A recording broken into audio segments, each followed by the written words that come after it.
Aruba, Honorable Prime Minister of Curaçao, Honorable Deputy Premier of the British Virgin Islands, Honorable Premier of Montserrat, Honorable Premier of Turks and Caicos Islands, Honorable Chief Minister of Anguilla, His Excellency Lieutenant Governor of Bonaire, His Excellency Lieutenant Governor of St. Eustatius, Vice President of the Collectivité of St. Barthélemy, Commissioner representing Sable, Representative of the Cayman Islands, Director, Latin America and the Caribbean, Directorate General for International Cooperation and Development, European Commission, Ambassador of the EU Delegation with responsibility for the Dutch overseas countries and territories in St. Barthélemy, Director of Operations of Expertise France, Vice President of the World Bank for Latin America and the Caribbean, dignitaries, distinguished speakers and panelists, special invited guests, colleagues, representatives of the media, ladies and gentlemen, good evening and welcome. I would like to take this opportunity to welcome everyone, and I would immediately turn the mic over to the Honorable Prime Minister of St. Martin, Leona Romeo Marlin, for her welcome words. As you enjoy the breathtaking vistas and wonderful atmosphere here this evening, I would like to take a brief moment to welcome each of you to my island, St. Martin, my home. Yeah.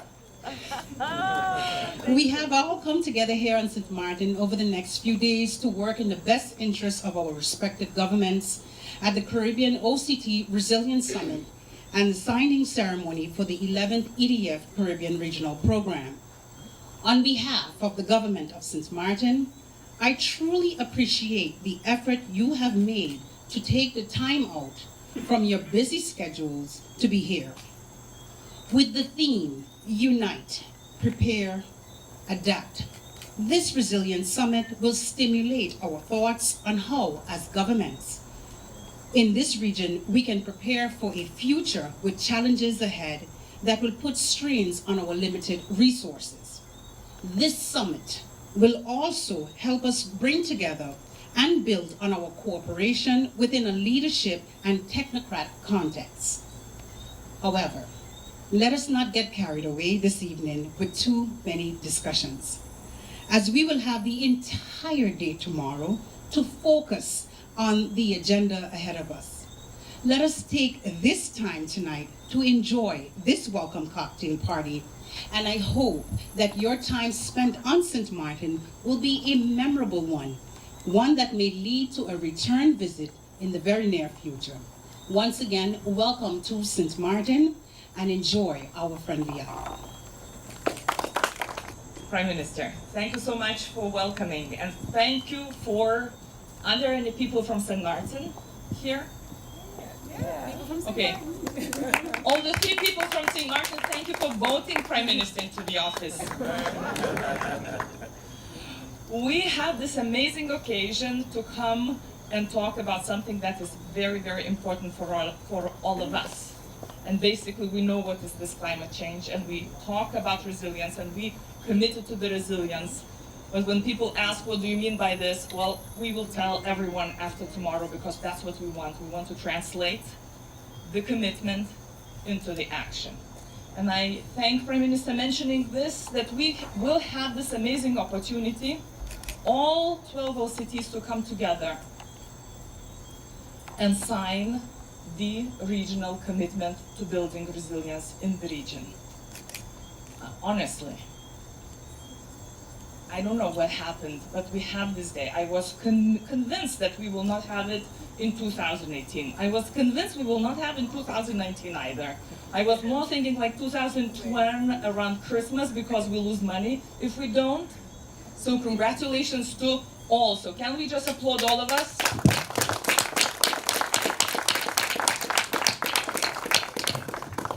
Now, the only thing after we will make this commitment tomorrow will be to make sure that we work together and we have the best to work with us. We will bring European expertise, and no, it's no surprise it's called Expertise France, but there is real expertise in there, not only in the title. And we will have the World Bank.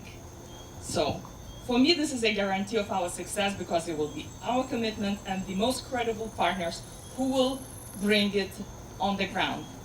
And the only thing that will remain, apart from hard work, meeting occasionally to say, we are advancing, so we will not meet for a year or two, we need to advance, is just to convince all the people that you represent that we have a cause to work together. So it will be very important that the message is the message that goes all the way to the heart of the people. Because what we are expected to do is to find answers how to adapt to the changing and very real challenges and to expect the unexpected. And we know, together, we will deliver this game changer. Thank you.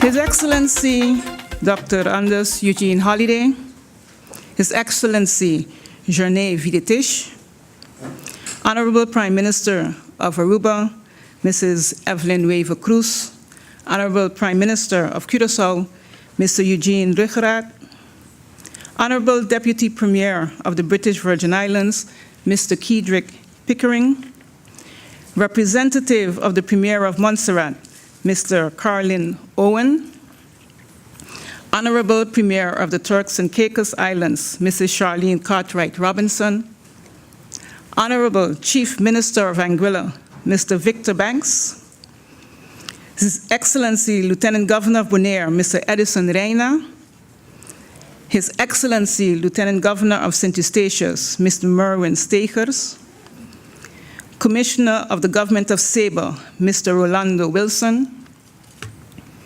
Representative of the Premier of the Cayman Islands, Mr. Robert Lewis, Directorate General for International Cooperation and Development of the European Union, Ms. Yolita Butkoviceni, Vice President of the Collectivité of Saint Barthélemy, Mr. Niels Dufay, Vice President of the World Bank for Latin America and the Caribbean, Mr. Jorge Familiar, Director of Operations of Expertise France, Hervé Conan, Honorable Ministers, esteemed keynote speakers and panelists, Honorable Minister Plenipotentiary, Ms. Jorien Reuter,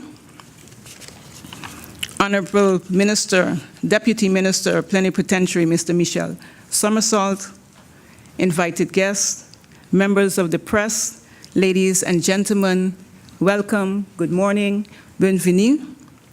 On behalf of the Honorable Prime Minister of St. Martin, Mrs. Leona Romeo Marlin, Regional Authorizing Officer for the 11th EDF Caribbean OCT's regional program, I bid you a hearty welcome to the Overseas Countries and Territories Resilience Summit entitled Unite, Prepare, Adapt. Recently, the programming exercise for the 11th European Development Fund Caribbean Regional Program on Resilience, Sustainable Energy and Marine Biodiversity, RESIMBIT, was finalized, and in celebration of this momentous occasion, the Regional Authorizing Officer for the 11th EDF Caribbean OCT's regional program is proud to host the financing agreement signing and the endorsement ceremony scheduled for later this afternoon. In addition, it was also decided to have a Caribbean OCT's Resilience Summit 2018, with the objective to promote wider regional resilience and address the effects of climate change in line with higher objectives of the regional program. The success of today's summit hinges very much on your active participation, and as such, we welcome your questions, your comments, and your suggestions. The summit today is divided into 5 segments. The first 3 segments consist of introductory keynote addresses and presentations on the 3 subject areas: Unite, Prepare, and Adapt. With your participation, it is expected that each keynote address will lead into an interactive panels discussion with the audience.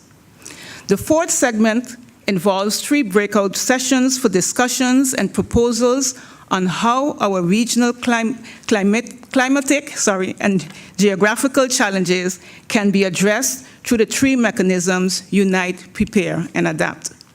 Each group will focus on one of the 3 themes. In the final segment, the regional authorizing officer will deliver the summary of the day's events, which will ideally indicate the manner in which the Caribbean region can begin its journey to resilience. I request you to relax. I hope everybody is comfortable, that you had breakfast, and we'll now get started.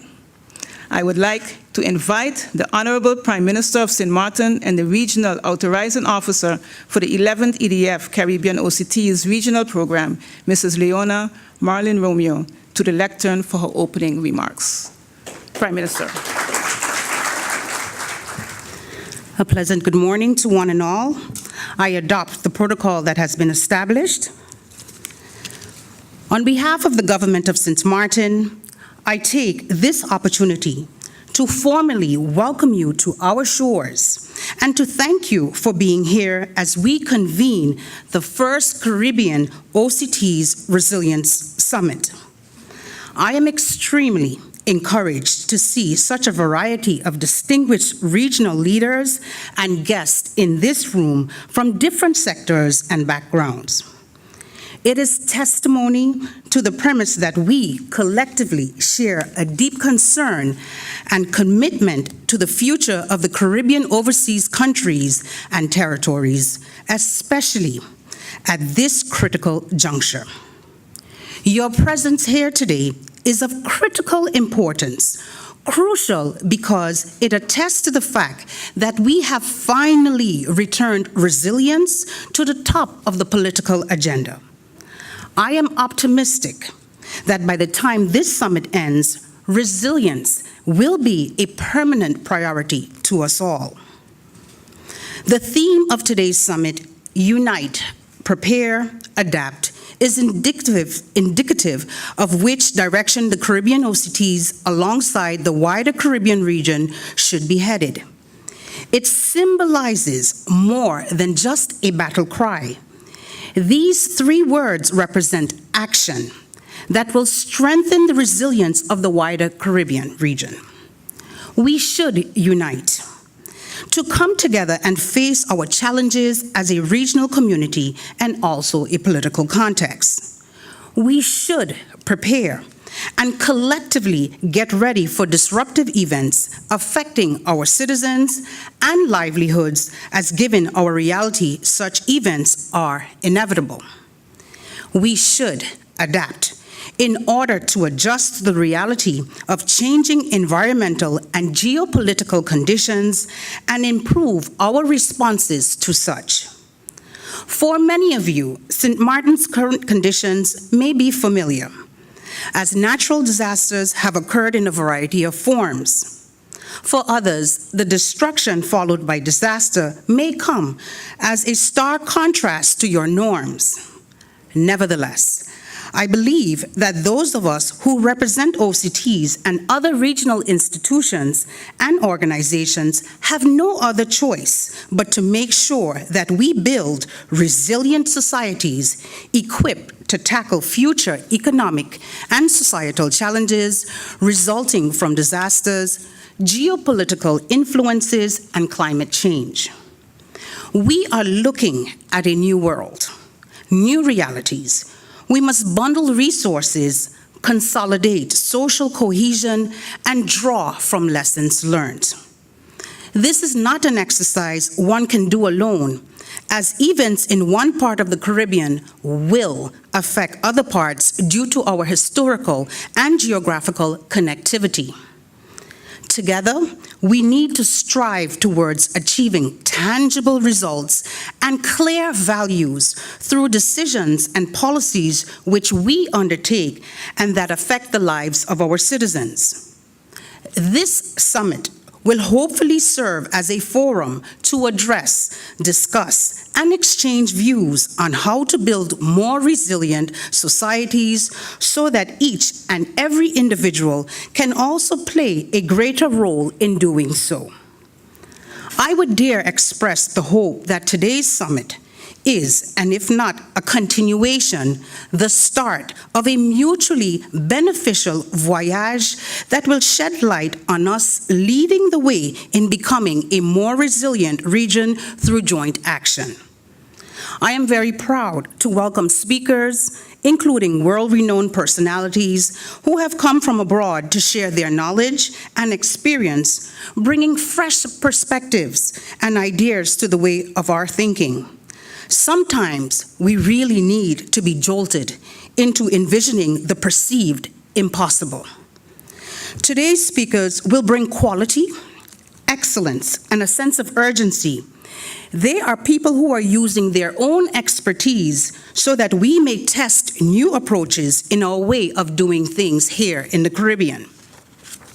With your indulgence, I would wish to dedicate this summit to all of you and the societies we all serve.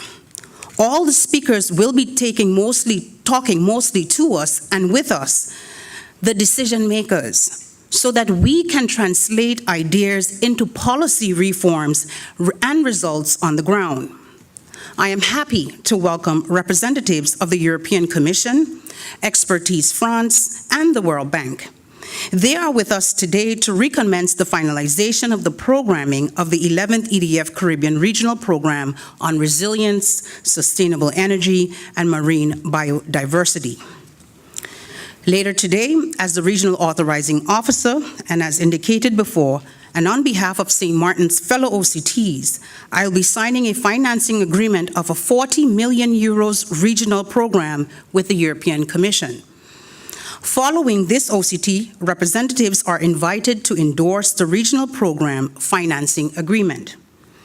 It is against this background that St. Martin is hosting this Resilience Summit to promote regional resilience. You may ask, resilience in what context? Well, I would like to say resilience against the effects of climate change in line with the wider objectives of the regional program. The summit is divided in 3 subtopics, creating a theme for the event, and each topic building on the next to come to a potential solution. The topics align what is the theme of today's event, Unite, Prepare, Adapt. When we speak of unite, stronger together.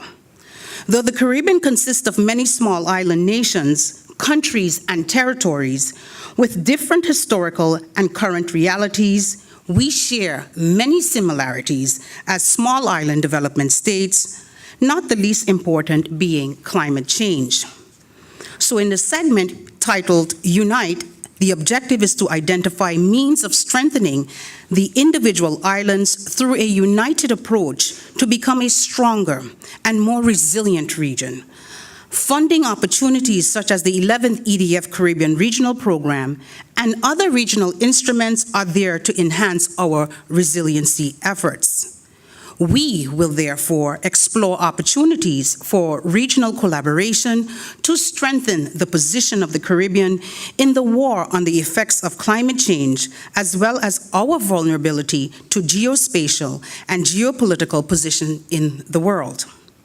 The summit will then prepare with the second subtopic aptly themed Prepare. Fail to prepare, prepare to fail. It's no secret that our climate is changing, and the Caribbean will be one of the zones on this planet to feel the effects first. And while we usually are worried about hurricane, the Caribbean region is prone to multiple of potential natural disasters that can severely disrupt daily life. In this segment, titled Prepare, the objective is to dissect the topic of preparation to reveal a more attainable concept. It is clear that preparation means different things from the array of perspectives, and this segment should not only highlight this, but also help to establish a deeper understanding of what it means to be prepared from a regional perspective. This segment will therefore look at some traditional preparation methods and build up to the more revolutionary or proactive methods of preparation. Herein, we can imagine the difference between preparing for an imminent weather event versus the shift of paradigm on nation building and development for long-term future.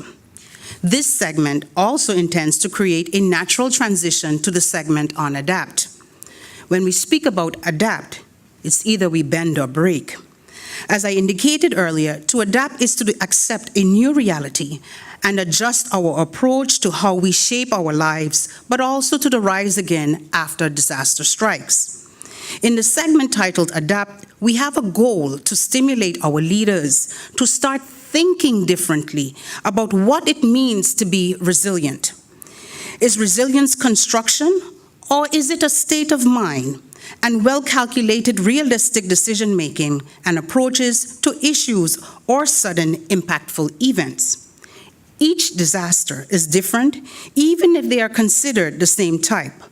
While one hurricane may bring tremendous winds, another may deluge unimaginable amounts of rain, and we need to be able to adapt for both circumstances. Dignitaries, ladies and gentlemen, I would like to thank you for your continued participation and support to the development of this program. Once again, welcome as we look forward to a productive summit. Allow me in closing to invite you, our esteemed visitors, to enjoy the hospitality of St. Martin. I thank you.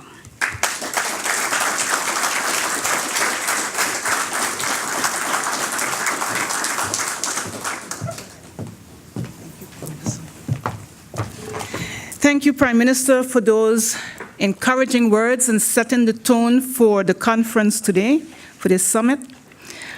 I immediately invite His Excellency, the Ambassador of the European Union delegation with responsibility for the Dutch overseas countries and territories and Saint Bartholomew, Mr. Gené Viditisch, to the lectern for his opening remarks.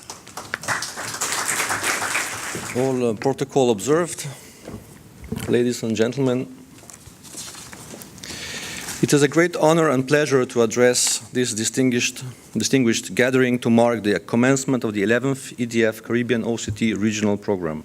This €40 million program, benefiting all 12 Caribbean OCTs, will focus on sustainable energy, marine biodiversity, as well as enhancing resilience to extreme recurrent natural events. It is more commonly known as the RESMBIT program, which stands for Resilience, Sustainable Energy, and Marine Biodiversity Program. So I'm happy to have this acronym that we found easy pronounceable. This is already a big part of the work done. As you all know, the programming of the 11th EDF Caribbean OCT regional program started several years ago and was initially focusing solely on sustainable energy and marine biodiversity, two critical areas for supporting the OCTs.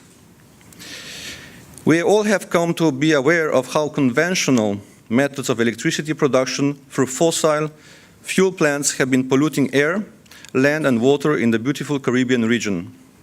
The regional program we are launching today, through supporting the development of standards and labels for all categories of buildings, hopes to have a major impact on electricity consumption and peak load. Many of you have already embarked on the road towards more efficient energy consumption and have put policies and strategies in place aiming for high increases of own generation of renewable energy. Ceiba, St. Eustatius, Aruba, Curaçao, just to name a few. I believe we can all learn from each other, and this regional program will just do that. It will allow regional exchanges and complement us working together. At the same time, the Caribbean contains some of the world's richest marine biodiversity and ecosystems, which include whales, sea turtles, pelagic fish, lobsters, and conch under the sea, and resident and migratory birds above. It is a central pillar of regional economies, and economic sectors like tourism and fisheries depend directly upon the quality of the marine environment. Unfortunately, warmer temperatures, more intense storms, rising sea levels, and scarcer food from the sea have severely affected the marine biodiversity, and poor land management, destructive fishing practices, and unsustainable tourism for the past 3 decades have further weakened the seascape's capacity to bounce back. For instance, I recall during my many visits to the OCT, people tell me about the disturbing impact of the introduction of the lionfish has had in the Caribbean. Lionfish can cause damage, direct or indirect. The coral reefs, seagrasses, and mangroves, due to their high rates of reproduction and growth, its voracious feeding capacity and lack of predators. Developing solutions that aim to build more resilient marine biodiversity capable of providing greater buffering of the impacts of natural disasters will be at the forefront of our regional program. The European Union welcomed the decision of the OCTs in November 2017 to adjust the regional program by adding a new resilience component focused on risk insurance, expanding the Caribbean Catastrophe Risk Insurance Facility, and supporting pilot adaptation projects, including for building back better. Resilience has been placed firmly at the heart of the EU development agenda for the Caribbean OCTs, following the devastating hurricanes of September 2017. I have visited some of the islands myself after Hurricane Irma and Maria passed, and I witnessed with my own eyes the damages it has caused to infrastructure and housing facilities, not to mention to the many lives affected by these storms up until today. These events have shown the vulnerability of the region in connection to climate change, both economically and materially. In fact, due to climate change, it is believed that the Caribbean region will increasingly face hurricanes of Irma's and Maria's magnitude, and even stronger. Speaking about resilience, it is quite astonishing we're able to gather here together in St. Martin today, and it's just over 1 year after the island was severely hit by Hurricane Irma. I can only express my admiration for the immense effort the government, together with its partners and the community, has made to get back on its feet and be operational. The decision taken by all OCTs to include the resilience component in the regional program shows the strong solidarity between islands in tackling these environmental and climate issues together. And resilience will therefore be a horizontal component throughout the implementation of the program.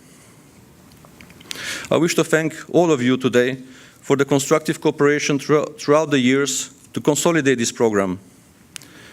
The conclusion of the Caribbean OCT regional program today has been a joint effort of all 12 OCTs, and the fact that all of you are present here today is a strong signal of our commitment and dedication towards this program. I'm very happy that the Director for Latin America and the Caribbean at the European Commission, Director General for International Cooperation and Development, Mrs. Jolita Butkeviciene, has joined us today. She has been the driving force behind this regional program from its inception, and I'm sure will continue to be supported by her all through the lifespan of the program. I wish to commend the hard work of all the stakeholders in making this event possible, allowing for the signature of this afternoon of not only the financial agreement with the regional authorizing officer, St. Martin, but also the delegation agreement with Expertise France and the administrative agreement with World Bank. The finalization of all these documents have demanded great, even Herculean efforts of all involved, and I would like to extend my gratitude to the RAO, Prime Minister Mrs. Marlene Romeo and her staff for organizing and hosting this Resilience Summit, as well as providing their full cooperation, speedy response and action so we could launch all contracts in time. Special thanks goes to my staff in the EU delegation of Guyana, Torsten, who started the whole process of the 11th EDF regional program and who is unfortunately not here with us today, Rajesh and Laila, for their diligent commitment, working around the clock to ensure all documents are finalized and approved in time. Our thanks go out as well to the EU delegation in Barbados and our Brussels colleagues for their continued support and guidance. Of course, I would like to express my sincere appreciation to Expertise France and World Bank for the close collaboration we had over the last months, but especially the last few weeks in finalizing the contracts. Both organizations have made themselves available in order to reach an agreement in time for this event, although no legal requirement obliged them to do so. Many thanks to that. It is a great sign of the dedication both organizations hold towards this program and can only be indicative for the work both will put in the implementation of the program. Honorable Prime Minister, guests, today we will embark together on a new exciting journey in promoting sustainable energy, marine biodiversity and resilience in the region. The EU delegation in Guyana, as well as all of you, I suspect, has great expectation of this program, and we will work closely with Expertise France and the World Bank to ensure its success. We stand ready to support you and are looking forward to the smooth implementation of this program and to further reinforce our EU-OCT partnership. In closing, I want to remind you all that the European Union remains your partner and friend, and together we will continue to work collectively towards the improvement of livelihoods of people in the region. Thank you for your presence here today. The following segments, now 3 of them, are actually panel discussions. Keynote addresses first and then panels. We're going to invite the panelists, all panelists, to the stage. I'll call them up. And we ask you to, when they're here sitting, to engage in the discussions with them. Our first panel, the first segment, is we will have as our keynote address speaker Mrs. Jolita Butkoviceni. We have the managing partner of Unite Caribbean, Mr. Thomas Cholet, the Deputy Prime Minister of the British Virgin Islands, the Honorable Dr. Kedrick Pickering. I would like to invite you to come and take a seat.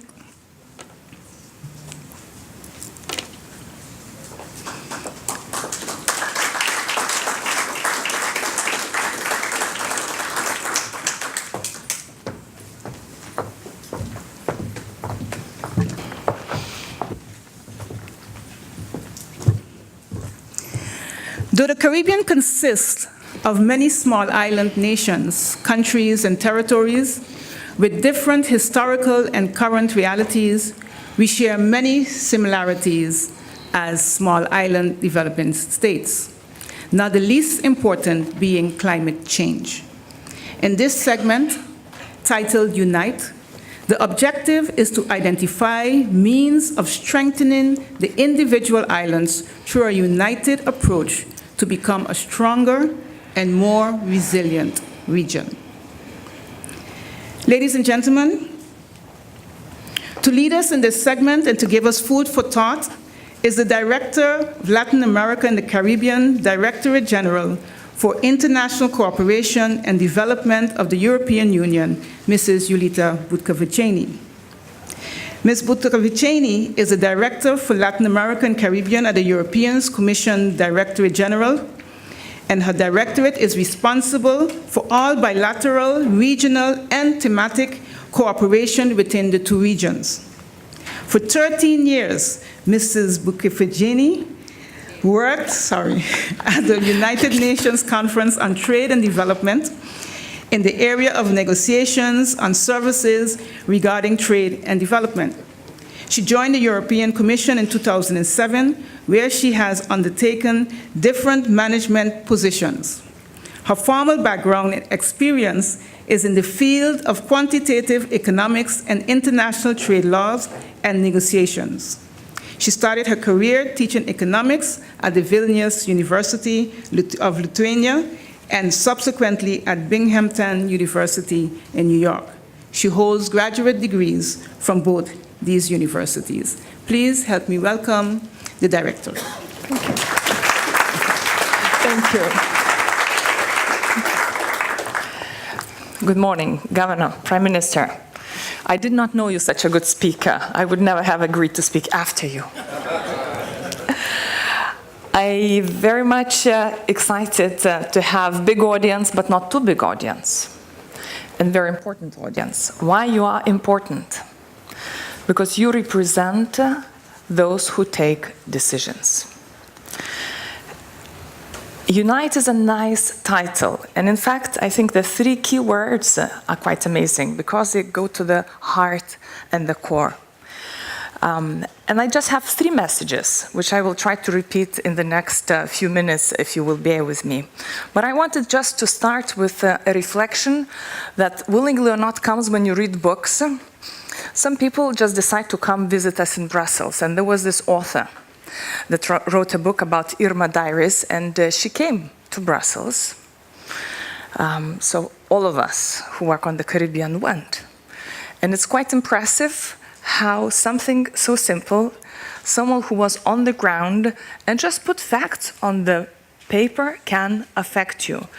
And affect you because of not only the pictures that she included. When she said, please don't look at the pictures, read the story. You realize that it is happening. It's happening in the 21st century, and it's hitting home here in the Caribbean. And it really changes the way of people's life the war can only do. And you are admiring, really. We as people, we do have resilience, but the courage and the commitment that we could see in the Caribbean, this is something really speaks highly about the human spirit. And I think we need, and I will finish with something again from the book at the end, if you will allow me. But it really gives a different meaning to the resilience. And today I hope that you took time from your extremely busy schedules to come here is exactly to leave these urgent matters, which are still urgent. Even if you come back, they will be waiting for you. I'm very sad to note. To make space and to say we need leadership.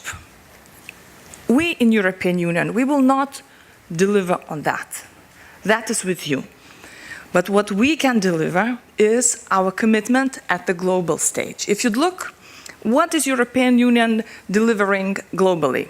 European Union, together with the member states, has contributed out of, as usual when we speak globally, the numbers are very big, 33.6 billion.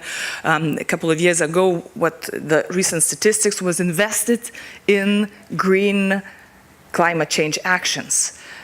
Nearly 60%, 58% is accounted for by European Union and its member states. If I look at the Caribbean, what do we see? In fact, only a couple of islands here opted for working in the social sectors, all others working together with our support, financial support, in the areas which are energy, housing, building, and rebuilding. So basically building resilience. And this is something which shows that we all together are committed more than any other region towards that subject.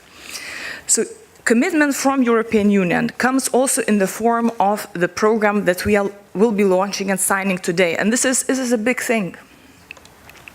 Because the program, the way it is designed, it doesn't give you answers. It's a program, the way it's designed is to look for answers. We are there just to bring the best expertise we can find in the world. World Bank came with a strong message of build back better. I don't know how many of you have been to this, visiting this amazing island that has everything, the beach and the mountains and the nice people. Sorry, I should have started. It's changing, slowly changing. Change is not something that happens in a day or two. And this is what we believe that World Bank will definitely deliver in terms of leadership, also in building back better. So we want certainly to have best actors. We have very high expectations for our member state-led France expertise to go on the other side. And the other part of our engagement is looking for solutions. This is owned by every island, and we want you to come forward with your own solutions. We don't have answers. The only thing we can give, you look for answers and you share. We don't have a regional institution in the Caribbean, OCTs. Do we really need it? I'm not sure. Institutions are important in a way of they lock in the process. Now, I doubt that the topic like resilience or preparedness to climate change can be as volatile as political environment is in all of the islands, nearly all. I hope it's more stable for the sake of all our work, because you need stability. I cannot imagine that this topic will go away from any government, whichever government will take responsibility to lead its people. But I would use this regional program not to replace an institution, but to be as a force for really looking for answers in the Caribbean together. What do I mean? We need champions. We have one clear champion, which is St. Martin, and I thank very much your leadership. It's not the first regional program. We've never had such a success, and I very much appreciate, and I really personally would like to have, and those that we will meet bilaterally, thank you personally again for your commitment and your stories. Anguilla brought a good story, and because of Anguilla, we will be looking at the financial resilience. We cannot talk only about the infrastructure as a resilience. We need to have money. Where does the money coming from? We need this financial resilience. World Bank should help us find the answers. And each individual island should have this exercise to see where this financial resilience could come. Now, will you need support tools from our side? Please trust us. We are here. We have been here for the last, Ambassador was telling me 42 years. I have always more than 40. I'm not that good with small figures. You know, I go millions is basically the lower number I start. We have been together for a very long time. We are not gonna go away. We are with the Caribbean, and what we in the European Union talking today is we are negotiating our relationship with the, well, not negotiating, we are preparing legal basis to engage in the negotiations with the OCTs in the years after 2020. So I think that we will be creative and able to bring both financial means and financial answers if there is a need. But, and I very much appreciate, as I say, that you are making space in your time to think about it. This program needs leaders, and St. Martin needs another champion.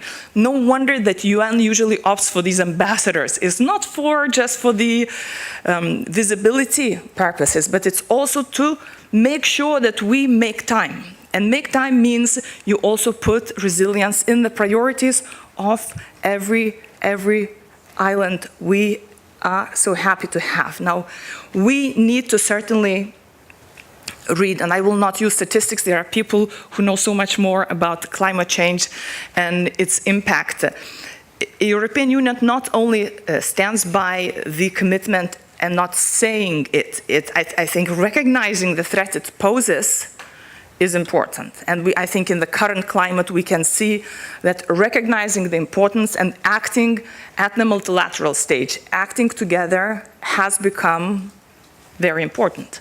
A couple of weeks ago, I went to the Buenos Aires meeting.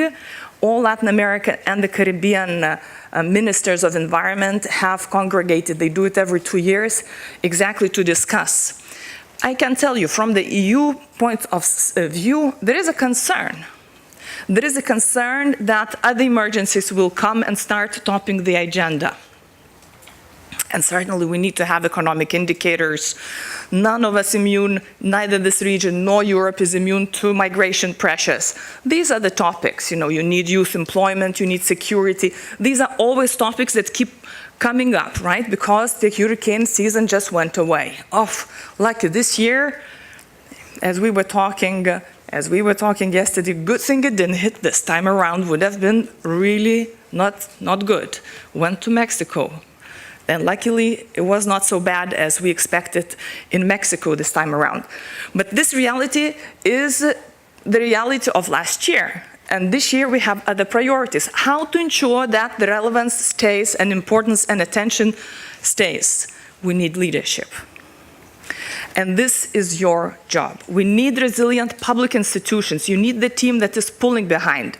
We need processes that lock in long-term commitment. Money is there. We are signing to it, and we will continue identifying new forms of financing. But we need to continue this work. And tourism is not going to go away. We see the costs going down. We see information flowing. You see, I was reviewing all the statistics when coming, how things are happening in each countries, in each islands. You see tourism is picking up, the earnings is going up, so it's not going to go away. If anything, you will have more tourism. So this source of income will be coming, but how we can ensure that it stays, that we preserve this uniqueness, that we preserve that the content that lives under the seas is not eaten up. I was lucky to sit in the bus with the amazing Dr. Ava Maxam from Jamaica. We will ensure that funds are available, that a complicated geoinformatics institute does find the solutions. They will not come from Europe. They will not come from North America. They have to be adapted to your needs. And we don't want all these beauties that live this magical world under the oceans to be eaten up by, I have no idea what bugs that they have come up because it's too warm. If I could just bear with you, there is something else I would like to plead, and this got this book. Christina, you should not give me books. This book got me thinking. You are politicians. Nobody likes politicians. But you're also people. Can I ask you something? Can I ask you to raise hands, those who have seen, who have lived, who knows what it means, this natural disaster on the islands? Wow, I didn't expect that. Thank you very much. You know what I wanted to say? Is this book. If you want to be a politician and a real leader, speak to your people, speak to your hearts. If we don't get hearts, we will fail in our programs. Whatever we will do will not count. You need to tell stories, and you are those who can tell stories in a credible way. Please just don't ignore this. I think this is extremely, extremely important, because otherwise it will become statistics. We will talk about vulnerability and we will not know what we are talking about. You need to have hearts of the people. You need all your policies to be focused at people and to follow. It's impossible that we, in the 21st century, because of these not being prepared, not being sufficiently resilient, leads to the loss of life. It cannot happen. One life is too many. It just doesn't make any sense. And I do assure that the program, the 40 million, could in fact lead to much more, because it could become into the investments. And for additional investments, we will make sure that we have additional resources to take on the risks. That's what we stand for. If the governments will be opting for additional investments, EU will be ready to support these investments by lowering the primary risk, lowering interest rates. We are there to really support your policies, to work on this economic infrastructure, to work on these coastal ecosystems, to work on preserving regional biodiversity. But I insist, regional responses and regional leadership. And I understand we need to work on all counts. We need to work for the longer term, medium term, and we need to be ready for humanitarian responses. The conclusion is a very simple conclusion. You are not alone. This is our world. This is our future. We will stand ready to adapt to the new realities and to look for different tools which could really put this resilience as a natural silver lining of all actions that we undertake. We will make sure that we give you platform for the best practices to be exchanged and to preserve the fragility and to turn the fragility into the advantages. Yes, Prime Minister, you were right. We know it will strike. We know it will strike. The question, and is something I cannot imagine coming back and someone will ask me, yes, it did strike. But the question will be, are you ready? have you prepared for it? What have you done? And that's why I'm happy it didn't hit this time around, and we are having this conference during the so-called hurricane season. We need these questions answered in the positive sense. I don't think any one of us here can risk of not having a positive answer. Yes, not only that we did, we showed it to our people, we led, EU was there, we put resources, and we made it work. We are ready. Thank you. Thank you, Director Butkoviceni, for those encouraging words and putting forward the readiness for us to prepare and adapt and unite. I would like to acknowledge the presence of the Minister of Romi, Miklos Gietersen. I would also like to acknowledge the presence of Mr. Erwin Ackenbout, the representative of the Netherlands in Aruba, Curaçao, and Sint Maarten, and Mr. Chris Johnson, representative of the Netherlands in Sint Maarten. Welcome. The moderator for the panel sessions is my co-host, Tatio Beervoets. Tatio began his professional career in Bermuda, advising the government on coral reef conservation as a project leader on the Coral Reef Ecosystem Valuation Project of the British government of Bermuda. He then moved to Tanzania, where he developed incentives for local fishermen to become marine park rangers, as well as conducted social ecological research of the management of the Chumbe Island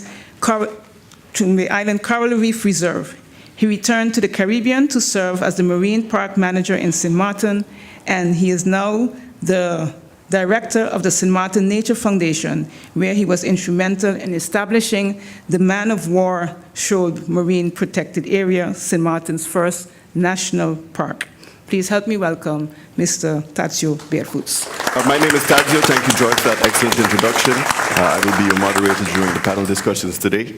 I am more used to a wetsuit, a diving suit, rather than a business suit, but I will try my best. I'm a marine ecologist by training, and I also lost my roof during Hurricane Irma, so I think it makes me a little bit qualified to be your moderator here today. So with the indulgence of the audience and the panelists, I think we should move directly into our panel discussion here this morning. So in preparing for this summit, and it's a very great honor to be able to be here. You have an excellent essay in your program booklet that was written by one of our excellent speakers here today that will be joining us later on in the panel, a young man from Sint Maarten who wrote an excellent essay titled The Art of Caribbean Regional Resilience. And I wanted to use his excellent essay that is in the introductory part of your booklet to kind of frame our discussions moving forward here today, especially when we look in terms of resiliency and preparing in the face of a climate that is changing unexpectedly here in the Caribbean. So I'm going to use some of his phrases going through the booklet here this morning. I'm going to use some of his phrases to frame our discussions here this morning, because, why are we here if not to, ensure our lives and livelihoods and the environment for our future generation, of which Mr. Bellot definitely is. So in his essay, he says specifically under the theme of Unite, the American Psychological Association provided several resources on how unification, preparation, and adaptation play a critical role in the wake of climate change and how natural hazards challenge a population and its country to build resilience. So using that excellent introduction by our young friend, Mr. Bellot, I will now carry it over to our panelists, who I will invite to give a brief introduction of themselves and then to launch directly into the discussions here today on how we can, better unite to combat the effects of climate change and how the region can also become more resilient in facing a changing climate. Director Butkoviceni, we heard your excellent talk this morning. Thank you for that. But I would like to allow Mr. Thomas Cholet from Unite Caribbean to give a brief introduction. Introduce yourselves, please, and give a brief introductory remarks, and then we can move over to the Honorable Dr. Pickering. Hello, does it work? Yeah, okay. So good morning, everyone. Thanks for having me today. I'm really pleased to be part of this Caribbean OCT Summit, especially be part of this panel discussion about around the word unite. Because, as you may guess, as co-founder of a Caribbean consulting company named Unite Caribbean, that specializes in international development and regional cooperation, we strive to put this word unite into concrete operational action every day. How we do that? By bringing together Caribbean expertise that's coming throughout the region to address the territory's development issues. So our vision is that each Caribbean territory has, at the same time, development needs and undertakes many projects and initiatives to increase the resources and capacities and eventually to become more resilient. And at the same time, is composed of many organizations, public, private, local, NGOs, individual experts that have expertise, experience, and know-how. And those two strengths that have each Caribbean territory certainly deserve to be more shared or disseminated or replicated or exported at a larger scale, because we believe that it brings a valuable impact on creating a more sustainable Caribbean. So that's what I wanted to share with the panel and the audience today. We believe that fostering the creation of technical networks of Caribbean stakeholders beyond language barriers and beyond historic affiliation certainly creates a more resilient Caribbean. Thank you, Mr. Cholet. Excellent food for thought. I would now like to give the word to Deputy Prime Minister of the British Virgin Islands, Dr. Pickering, who I've had the honor to see speak quite a number of times during my very brief but hopefully illustrious career. Minister Pickering, your comments and introductions, please. Thank you, Mr. Chairman, and thanks to the organizers of this conference for inviting us to share. I also want to say thanks to Madam Prime Minister and the government and people of St. Martin for their hospitality, but more especially on your leadership on this issue, and to thank the EU for your continued support with Brexit looming over our heads. You know, we have quite a lot to think about, and so a summit of this nature is extremely timely and useful as we look into the future. I am a physician. I deliver babies for a living. My interest in the environment stems from my involvement in politics. I've been an elected member in the British Virgin Islands for the last 20 years, and have served for the minister responsible for the environment for the last 7 years. I've had the opportunity to travel far and wide, representing the overseas countries, the UK overseas territories, on the issues pertaining to the environment, and more recently with respect to climate change. I heard this statement somewhere in my sojourns, I can't remember where, but I heard this: there isn't several oceans, there's only one ocean. There isn't an Atlantic Ocean and a Pacific Ocean and an Indian Ocean. It is only one ocean. We talk about the Caribbean Sea, but the same ocean, the same sea that washes the soils of St. Martin and St. Eustatia and Curacao washes the soils of Anguilla and the British Virgin Islands. The same visitors that go to the island of Montserrat or Aruba still visit, various other places in the Caribbean.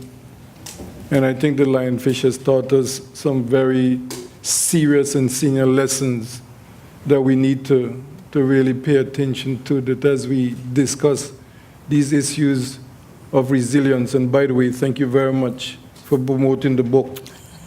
You know, Angela Burnett Penn is our climate change guru, and she works in the Ministry of Natural Resources and Labor, which I head. Her office is right next to mine. And a young lady who I think is doing tremendous work to raise the profile of climate change. And those of us who have suffered through Irma, you know, don't have little stories. We have huge stories to tell. I'll say this and then I'll shut up. I was sharing in a meeting, I think it must have been, I think it was in Bermuda, it was an insurance risk summit. And I explained that Hurricane Irma, I'm told that when the 747, the jumbo jets are at the height of speed and taking off, they're traveling in excess of 200 miles per hour. If you can imagine a force of that nature coming at you for 4.5 hours non-stop, uninterrupted, you begin to understand the nature of what Irma brought to these islands. What is necessary moving forward into the future to help us withstand, because we can't necessarily prevent, but withstand the damages that have been caused by such ferocious storms, is why I think we're here.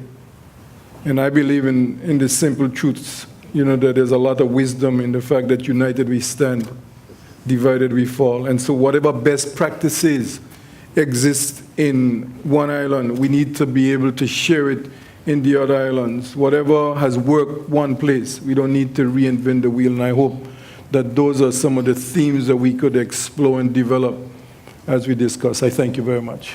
Thank you, Dr. Honorable Mr. Pickering. Thank you very much. So I think it's very important as we move forward to have frank and open discussions. Of course, everything that we discuss here today will be included in the wrap-up report coming out of this particular meeting. There are mics available for should you want to contribute to our discussions here today. And of course, I am going to unashamedly use my function as moderator here this morning to pose the first question to Director Butkevichene. Director, you know, I woke up this morning, as my custom, I have my coffee and I listen to the BBC radio program on my iPhone. And I was welcomed with the, I woke up with the excellent news that the European Union has moved forward with banning the use of single-use plastics in the EU.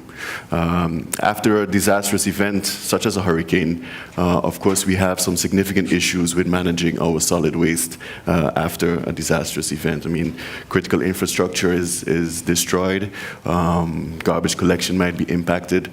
So I would like, you know, as I heard that this morning and with the knowledge that I'm coming here to moderate the session, my question is, would it be possible, because of the steps that the EU are taking, to also implement similar, you know, considering your comments on the exchange of expertise, et cetera, to implement similar programs here in the Caribbean region? Thank you very much. It was quite ironic. I referred to this ministerial conference in Buenos Aires, where all the ministers convened from Latin America and the Caribbean, and I was asked by the European Union to go to make sure that the agenda remains as #1, and then to reassure that whatever European Union will be fighting for at the global level, our partners in Latin America and the Caribbean know that we are ready also to engage financially and to support these actions. Because as I say, there is sometimes a feel, oh, there is no money, there is nothing to be done. And this takes me extremely, why am I saying this? Is because it takes me quite well to your question. Before entering the room, had it happened a year ago, I would not have paid attention. The full room at the entry of Ministers of Environment was full of single-use plastic bottles. And it was very ironic. I didn't say it to anyone there, of course. I didn't want to be booed off the stage. But it shows and the evolution of our psychology. The other day I came home, I have a lot of people in my office, but still I feel sorry. The work is still more than the people we have, you know the feeling. So I said, okay, no washing of the glasses, I'll buy my plastic glasses. And I come home with my plastic glasses to take to the office, and my daughter sees it and she says, Mom, you're working for European Commission and you are using plastic cups? So I just ignored, I didn't hear. That's a good advantage with children, you just ignore them. You can't do far. But the point that I'm trying to make is that it works. We can change the way we think. And you has put this concept, which is really appealing to everyone.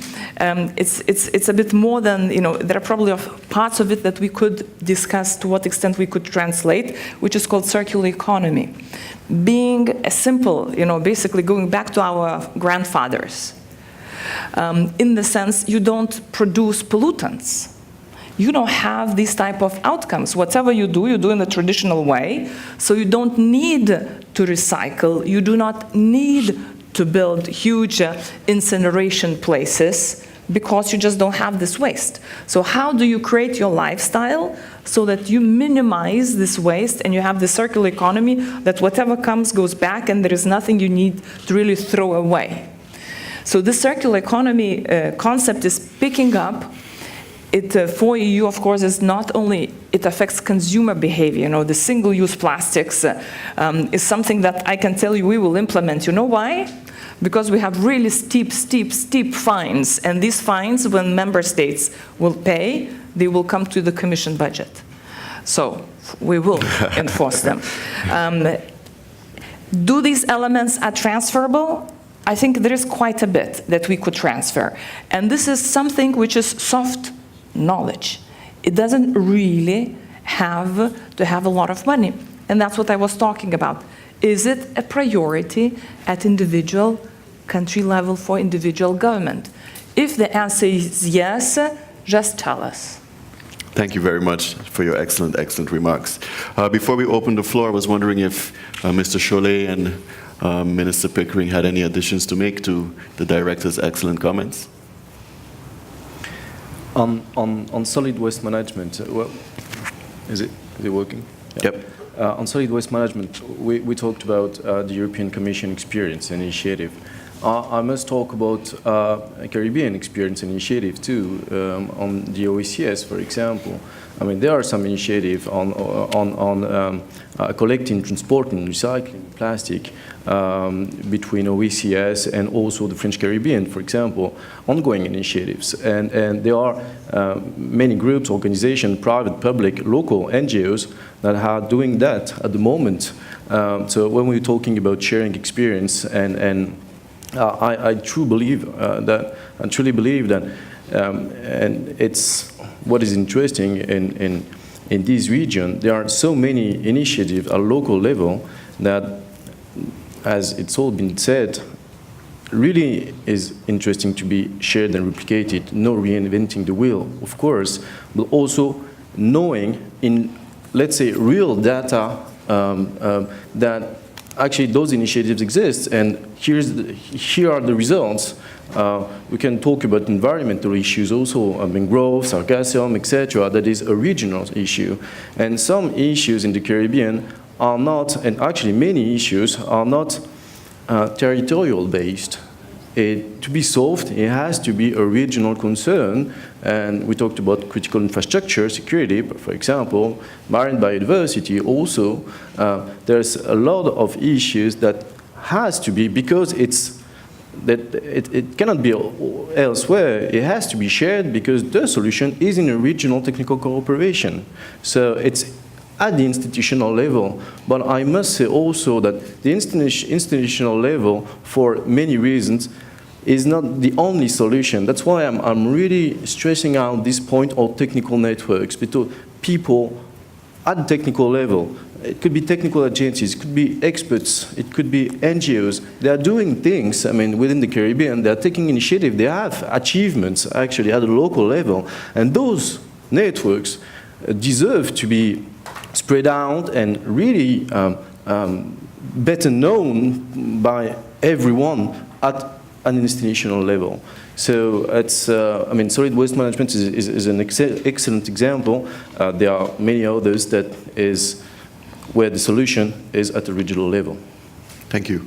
Minister Pickering? Somebody sent me an article last week, said that the world is running out of sand. And the number one, sand is now like number 3 in terms of the importance in resources that the world needs to pay attention to. And you might wonder what that has to do with what we're talking about. Somewhere in the back in the mid-80s, I was a part of a community group in my own village where I grew up. Its acronym was ELAC, the Eastern Landlocked Action Committee. And one of the things that drove us was that in the BVI, when the sort of development boom started in the late 60s, early 70s, and tourism started to take off, our people were taking sand from the beaches for construction purposes. And we destroyed at least one beach in the process. Some of us who had been to university around that time and came back, you know, fully vibrant and enthusiastic and raring to go, saw the dangers of removing sand from the beaches and started a campaign against that process. Some of us were even threatened, you know, with our lives. But we pressed on. Today in the BVI, if you take a grain of sand out of the beach, somebody's going to complain. And you're likely to get in trouble because it's illegal to mine the sand. It goes to the point that you're making, the point you're making.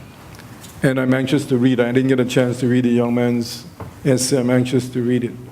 But I think that one of the things I'd like to see coming out of this conference is that we search the Caribbean from the top to the bottom to find where there are good programs in the schools or by the NGOs that are educating our children about the concept of conservation, the concept of protecting the environment. Because I believe, and one of the things that drives me is that our environment is an infinite resource. Our responsibility is to protect it, preserve it, and to present it to the next generation in a better way in which we obtained it. And we do that by adding value to it so we could hand it off to the next generation. And that's, to me, is the heart and soul of sustainable tourism in the wider Caribbean region. So programs that have worked in the wider Caribbean region, no matter whether it's a rural school in Guyana or a private school in Bermuda, wherever, if there's a program that has worked in terms of educating the young people, educating the next generations about the valuable resource of our environment, is something I think we need to unite around and propagate throughout the region. Thank you, Minister. Anyone else would like to add something before we ask the floor to come with questions, comments, etc.? Director? You inspired me as well. There are all these inspiring people in the Virgin Islands. Could I propose something, since you asked for way forward, and I leave it with you. Now, as I say, if we would not have had a leader like St. Martin and pushing and putting all of us around the table to get this regional program, we would not be here today. So we need these type of leaders and spokespersons for the region. Should we not do one more step? Looking for these solutions, you know, how did we get to the sand become a law? Look for local solutions. This we can do through our program when we will start initiatives. Wouldn't you see value in having, for the sake of a better word, don't know which one, platform, where we could reunite at the top decision-making level in the region to really share what has worked, very specific examples, for you to consider whether you want to take it to your policy making. Because between what works at the community level and it becomes a policy, it's a very long path. So, and since we don't have any other mechanisms, I don't necessarily say that we should meet every year. I don't want to know what an effort it went into organizing this amazing summit, but to have it every other year, let's say every 2 years, to have a meeting in the context of the program, to see what have we learned and what are these issues that you would probably like to consider taking on into the policy making and making it, kind of locking it for forever. To thank you for the idea, adding value to this amazing resource that we are inheriting. Thank you, Director. And with that excellent intervention, I would like to open up the floor to the audience to see if there are any comments, questions. I suggest you keep your critiques to yourself. Nothing? Please? Yes. Dr. Jackson. Hi, Ronald. Check, mic check. Yes. Can you hear me? Yes. Ronald Jackson with the Caribbean Disaster Emergency Management Agency. I tried to put the exchanges into a little bit of context because as I listened to the conversation around Unite and networks and good experiences and sharing, there are a tremendous amount of those that exist within the region of technical experts who are sharing and exchanging good practices. And so I want the panel, for me, I think that's not where we're feeling. I think the keynote speaker opened with a very important point around leadership. And so I'd like the panel, as we discuss Unite, to really reflect on the importance of leadership, courage, creativity, discipline, good governance, and accountability within the context of how we advance on this particular agenda. Because I think there certainly is enough in brain power, intelligence, and technical sharing going on a number of these issues. Why is it that we aren't moving forward? Those are key questions I think we need to dig into if we want to be a little bit more direct in advancing. Thank you, Mr. Jackson. Minister Pickering? You know, that it's a very serious issue and a very serious question you raise. As somebody who has had all my tertiary education at the University of the West Indies and basically have some insight into the wider Caribbean region, I actually bemoan some of what you're saying, and when I reflect on my own involvement in the political arena, I jokingly tell people all the time, I'm looking forward to my retirement so I could write my memos, because I have a few stories to tell. But I read an interesting article, and you might find this interesting also, written by Sir Ronald Sanders, in which he said that there's a major issue in the wider Caribbean with the fact that Caribbean political leaders are not writing. There are very few of the senior elected officials. I don't like the word politicians. I prefer elected officials. I like to think of myself as a physician who's involved in politics. That's my way of putting it, right? To avoid the disdain that politicians have to deal with. But he bemoaned the issue that not enough Caribbean leaders are writing. Here's what he was saying. Decisions are contextual, right? And a decision that is taken at a particular point in time is as a result of the issues that are pertaining at that point in time. But 20 years from now, somebody looking back at the decision will criticize it, but never understood what the people around the table were thinking and what were the overriding issues of the day that were confronting them. So if you do an analysis of the Caribbean leaders that came out of the 60s, the civil rights movement and the issues pertaining to trade unions, et cetera, and look at Caribbean leaders today, it's a completely different mindset. It's a different set of issues. Regionalism has almost sunk. And I, again, want to congratulate the Prime Minister and people and the government of St. Martin for this, because I believe that the biblical imperative that says, and a little child shall lead them, refers to the little countries in the Caribbean, the overseas countries and territories, taking leadership roles in these issues.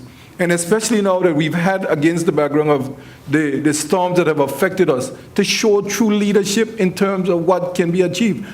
Specific example, the BVI has 60 islands. Tourism is our main industry. Yachting is the mainstay of our tourism. One of the little islands called Cooper Island, like everywhere else, was destroyed, have rebuilt in literally a year time, but they've done literally everything greener. The island is literally producing all of its energy needs. They've built their buildings green to withstand any ravages. They're recycling their food waste. They've started a little organic garden, just on one little island. It basically is for the support of the yachting industry. Nobody lives there. There's a little hotel. To me, as an example, in the BVI and beyond, we can use that as a microcosm of what can be done to build greener. So the lessons learned there, just in that little area, it's privately driven, but the lessons learned there, let's just grab it, export it to another one of the islands. So instead of looking at what the EU have done in banning single-use plastics from an up-down, bottom approach, let us use the bottom-up approaches and see those little success stories that can be then utilized. So what has happened in St. Martin, we could just thief it and run with it in the BVI. Let's do stuff like that so that the world will then see those people are doing some great things. Yeah. Thank you, Minister. I've had the pleasure of having lunch at Cooper Island. It's also delicious, delicious food. It's a great place to be. Anyone else on the panel would like to have an intervention? Director? Just very briefly. This is something that certainly what I was also driving. There are good experiences, but I think proprietary experiences from the region are much adapted. But what is also important to say is we are not only the thinking regionalism, and this program gives us an opportunity to look peers into the eyes and see, oh, come on, I can do that too. It's transferable. We cannot just limit ourselves to this transactional kind of diplomacy politics. There are values, and these values is our livelihood. So I think we should stick to that. Thank you. I see that there's a question from in the audience. Your question, please. Good morning, all. Good morning, all. Morning. There is a question, but allow me to preempt with a statement. Of course, Madam Director started her presentation by asking, is an institution like the OCT needed? I think, so far, that question has been answered several times from the panel. Not only is it needed, but I'm proud to say that I also like to hear Mr. Minister from the BVI thanking St. Martin for taking an initiative like this one. Small, but tallow, as the Jamaicans say. This is us. Little. Yeah, okay, good. Now, one of the things that has come out today, I've heard stuff like the lionfish mentioned 3 times. In my little conversation with Tadzio last night, we mentioned the lionfish. I am marine to my core. People call me a fish. One of my complaints about being at this summit today is because the weather is so good I'm not diving. So I am missing that. And then of course, Mr. BVI also mentioned sand. It was just recently that Tadzio highlighted our problem in little island states like this one, with fishermen who catch the fish that actually produce sand from our corals. One of the problems with that is that I listen to stuff like this, I follow it avidly, but how many people on our island understands and get this information? How much of it is disseminated in our schools, in our papers, in our conversations around the Heineken Beer on Fridays? We need it to become not just something we hear when we come to a summit like this. Mm-hmm. We need the information that is being generated here to become everyday conversation. Things that we recognize just by seeing it everywhere. So that my daughter can ask me, Daddy, what you spoke about, I heard someone else say it. It becomes a way of thinking. Like someone mentioned, we can change our thinking, but it takes the will to do so. And I'm in a room full of people who can make this happen. So please, thank you again and continue doing this. Thank you, sir. Here, here. Thank you very much for your intervention. Would anyone like to respond to that? If not, then I would like to pass the word to Minister Rugenaat. Thank you, Prime Minister of Curaçao. First of all, I want to thank also my colleague Leona for bringing us together. Also have a confession. I violated the House rules and sent a WhatsApp to my Secretary of the Council of Ministers to get rid of all plastics in the building. But first and foremost, I want to thank Ms. Julita for this passionate address on the subject of resilience.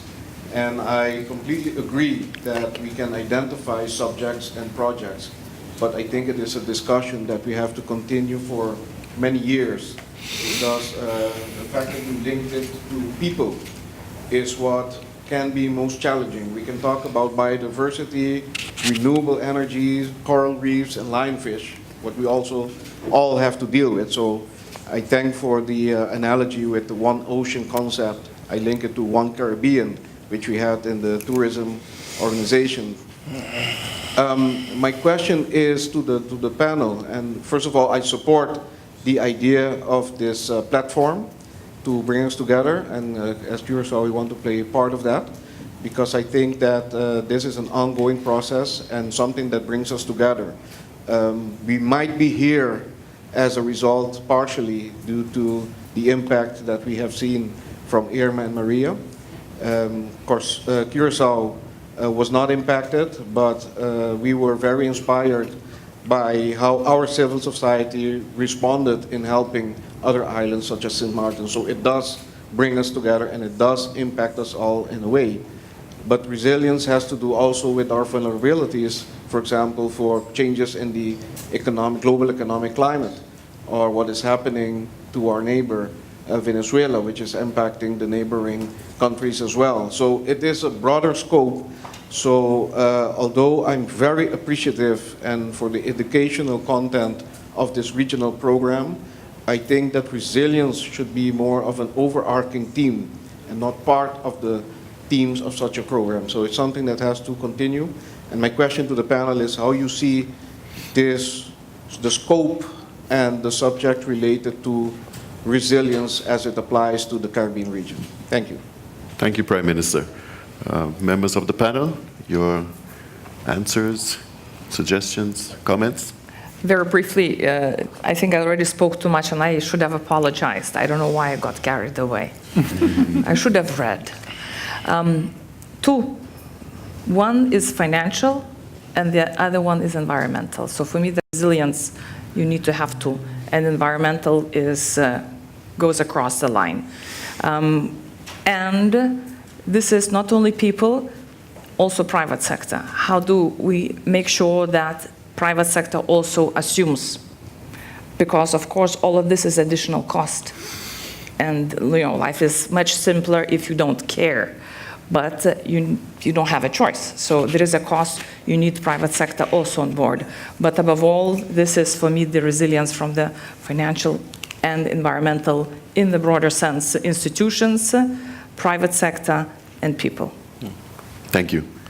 Any other additions, Mr. Schulz? Yeah, I'd like to add something about that. It's increasing the resilience of the Caribbean territories means decreasing the vulnerability of these territories. We talked about accountability, we talked about all levels, people, private sector, institutions, local communities too, that should be involved because action should be taken by different people at different levels. There's something I need to share with you.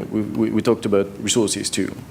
We made a diagnosis a few years ago about technical assistance in the Caribbean region.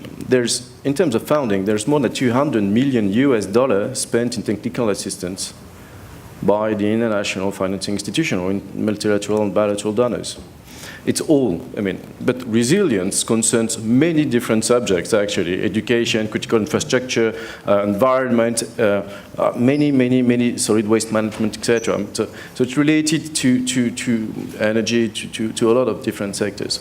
On these $200 million, 100 goes directly to Hispaniola, Repdom and Dominican Republic and Haiti, but still $100 million, at least $100 million a year in technical assistance. I'm talking about technical assistance, meaning grants and service contracts.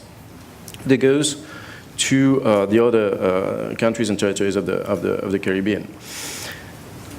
More than, or actually less than 20% of awarded companies following call for tenders goes to Caribbean organizations. More than 80% goes to international consulting companies or experts. That's okay. I mean, I don't have any issue with these. But when we build the resilience of the Caribbean territories, we also build a sustainable economic development of the region. And how do we do that?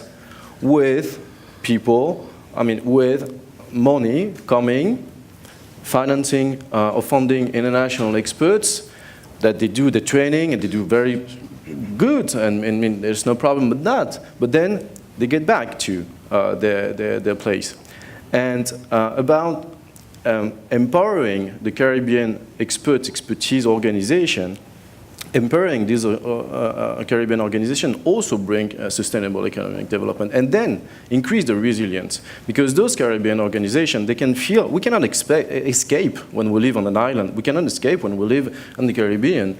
We feel the vulnerability of the territory. We feel the pressure of the climate change effects. We can feel it. I mean, we can feel it. We feel it every day. We can feel the needs for business continuity in the aftermath of natural disaster, with farmers, with fishermen, etc. We feel it. So that's a matter that is really important. To us, that I wanted to stress, is that resilience is sustainable economic development, and it means, we believe, also empowering the Caribbean organizations. Thank you, Mr. Shirley. And before we move on to the most difficult part of the day, which is the group photo. Oh, yes, Minister Pickering. I just wanted to add, just from a slightly different perspective, Prime Minister, and use my physician hat for a minute. Our health is probably our greatest gift. And the way we take care of ourselves ultimately determine where we end up. All of us know if you eat too much, if you drink too much, if you don't exercise, if you don't sleep enough, you're going down the wrong path. You're certainly not building resilience for a healthy life as you grow older. If you take that simple analogy and apply it to the macroeconomic concepts of which you speak, and don't see resilience in the narrow context of how do we prevent hurricanes and damage from hurricanes and volcanoes, etc., and look at it in the wider context, majority of us in the Caribbean, our economies depend on tourism. No matter what else we do, we depend on tourism. If you look at the investments, external investments in the wider Caribbean, where the bulk of that investment goes is in the building of our tourism industries. And you just mentioned the one Caribbean concept. The question I would pose in answering what you're asking is, how do we build a greater resilience in protecting that very,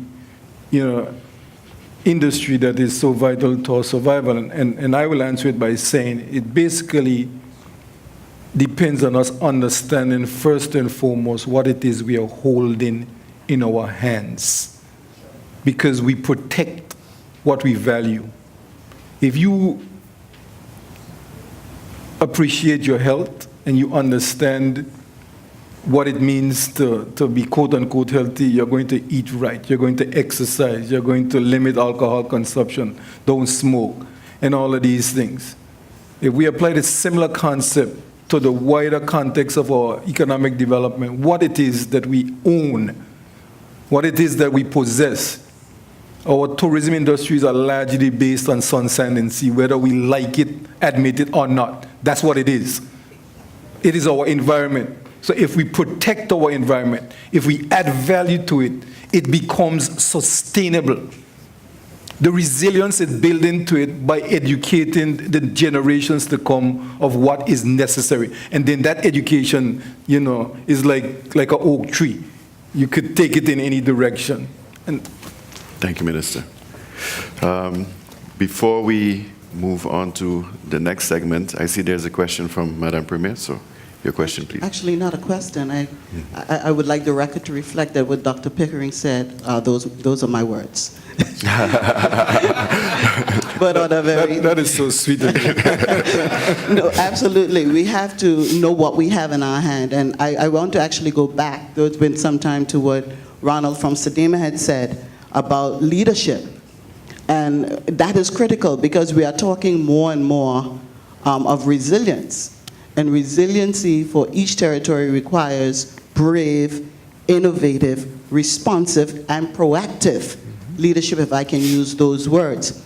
And I say responsive because last year, what happened in the Caribbean region, of course, was unprecedented. But we can't afford to waste what I call the crisis. And Turks and Caicos has begun its journey on building back better. But as I've said, several places that I've had the opportunity to speak, building back better costs money. And when we're speaking about resilience, we also have to speak of diversifying small economies. Sure. There's only so much we can do, and we have to do them well, the few that we think that we can do.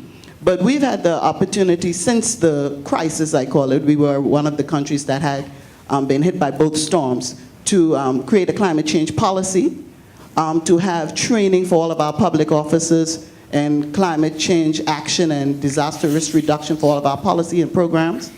And there are initiatives that we can take that is not as costly, but requires leadership, those small initiatives of banning plastics. Turks and Caicos has already banned single-use plastic bags. We have an outright ban that will take effect in a few months, just allowing persons to use what they have.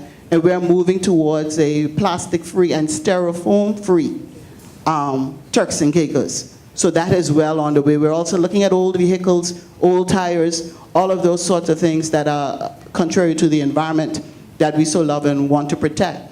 And I want to reemphasize what Dr. Pickering has said. We have to know what we have. And as current leaders, we have to pave the way following the crisis, not waste the crisis, but while it is fresh in our people's minds, the experience of Irma and Maria and all of the other climate events that we've had this year for other countries, while it's fresh, we need to unite as a Caribbean. It is so much easier for me as a country leader to say, well, look, there's another country that has banned plastic bags, because there will be resistance. There will be persons who, ignorantly or otherwise, resist banning plastics. You know, and the health component, Dr. Pickering, comes into it. So it calls for us as a region, if we move together, it's easy for us as countries to be able to share that with our countries. And I think that is one of the ways that we can move forward as a climate change smart region, you know, and moving forward and banning our plastics, banning styrofoams, and educating the entire Caribbean together. So those are my comments. Thank you, Premier. Any comments? No? Well, then I propose, based on the hand signals that are coming from the right, that we move to the most logistically challenging part of the day, the group photo, if I am correct. Yes. So I would like to thank our panels. Big round of applause, please.